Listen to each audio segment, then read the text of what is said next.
the dewatering pumps have fallen silent.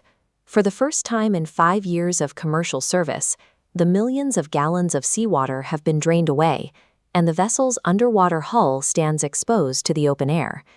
Despite months of corporate planning and fixed-price contracts, the true extent of the repair work required is entirely unknown at this exact moment. Shipyards operate under the terrifying commercial reality of scope creep.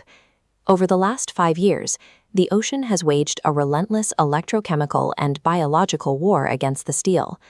Seawater chlorides have attacked weld boundaries, dissolved oxygen has driven pitting, and bow seas scoured the surface. Any unplanned emergency repairs discovered during this initial physical inspection can instantly inflate shipyard invoices by hundreds of thousands, sometimes millions of dollars. The stakes are absolute.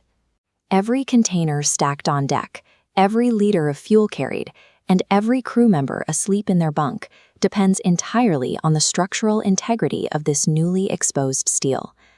To find the damage, the inspection team starts with a comprehensive visual pass.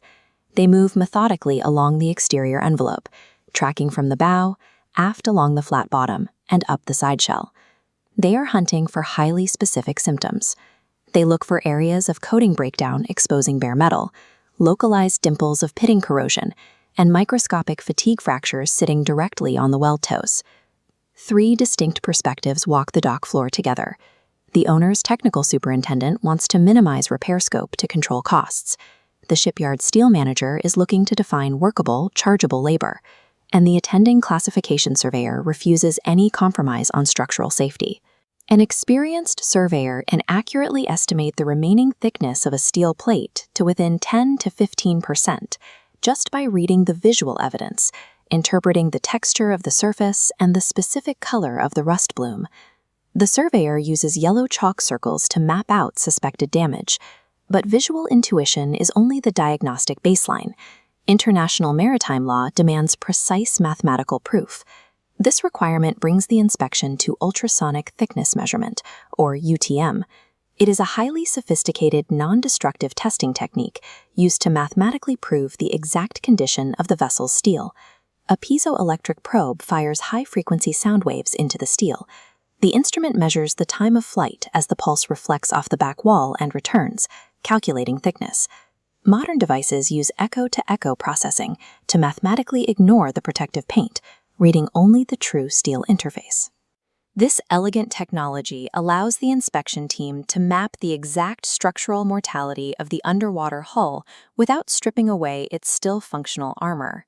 The IACS Renewal Thickness Threshold, TREN, establishes exactly when a corroded plate must be cut. Different hull zones have different wastage allowances. A standard hull plate requires 75% of its as-built thickness.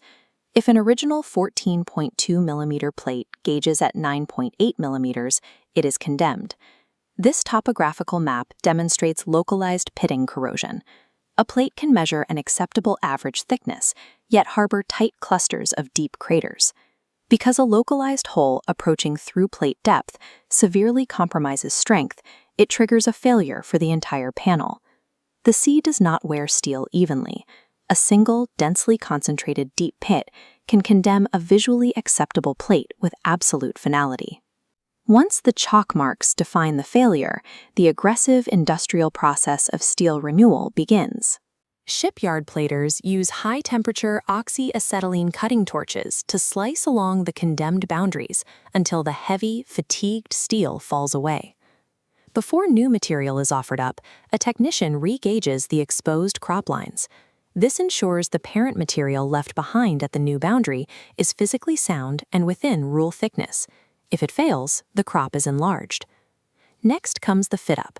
A freshly fabricated insert, forged from matching high-tensile marine steel, is lifted into the void. Platers align the edges to precise millimeter tolerances, aiming for a 3 to 6 mm bevel gap to allow for full penetration welding. The joint is sealed using flux-cored arc welding. The welder strictly follows an approved welding procedure specification, which dictates the voltage, travel speed, and wire type required to survive cyclic hydrodynamic loads. The finished welds undergo mandatory non-destructive testing. Technicians use ultrasound or X-ray radiography to look entirely inside the completed weld, checking for porosity, for slag inclusions, or a lack of fusion. Finally, the classification surveyor reviews the NDT results and physically witnesses the completed work, signing the newly restored plate into the formal survey record. To minimize crushing dry dock rental costs, this industrial ballet happens concurrently. Dozens of cropping, fitting, and welding teams operate simultaneously across the entire hull in a strictly choreographed race against the clock. While sparks illuminate the exterior dock floor, a far more claustrophobic inspection occurs deep inside the ship's concealed internal anatomy. The vessel's cavernous ballast tanks are a punishing structural environment, alternating continuously between corrosive saltwater when flooded and highly humid air when empty. This cycle aggressively attacks internal coatings. Inspections here are governed by the Enhanced Survey Program.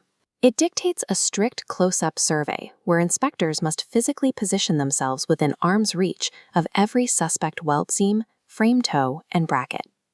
The Enhanced Survey Program emerged directly from tragedy. In September 1980, the bulk carrier MV Derbyshire was caught in a typhoon in the South China Sea. She broke apart and sank in minutes, taking all 44 souls on board with her. The loss of the Derbyshire and the series of bulk carrier sinkings that followed proved that fatal corrosion could hide entirely from external view, destroying massive ships from the inside out. The uncompromising internal surveys conducted today, with a headlamp sweeping across rusted steel in the dark, are executed under rules written in the memory of the Derbyshire. After weeks of highly disciplined labor, the hull is officially restored to class. The condemned steel is gone, the new inserts are tested and coated over, and the watertight envelope is mathematically sound. But the steel envelope is only the static armor required to keep the vessel afloat. At the very stern of the ship sits a complex set of hydrodynamic appendages. These components convert the explosive reciprocating power of the main diesel engine into controlled forward thrust. Despite weighing dozens of tons, components like the steel rudder and the massive tail shaft depend for their safe function on mechanical bearing clearances and oil films measured in micrometers. The ship's hull requires heavy steel surgery, but her stern demands microscopic mechanical precision. That requires a completely different kind of craftsmanship and a completely different kind of inspection, which we will explore in Episode 3.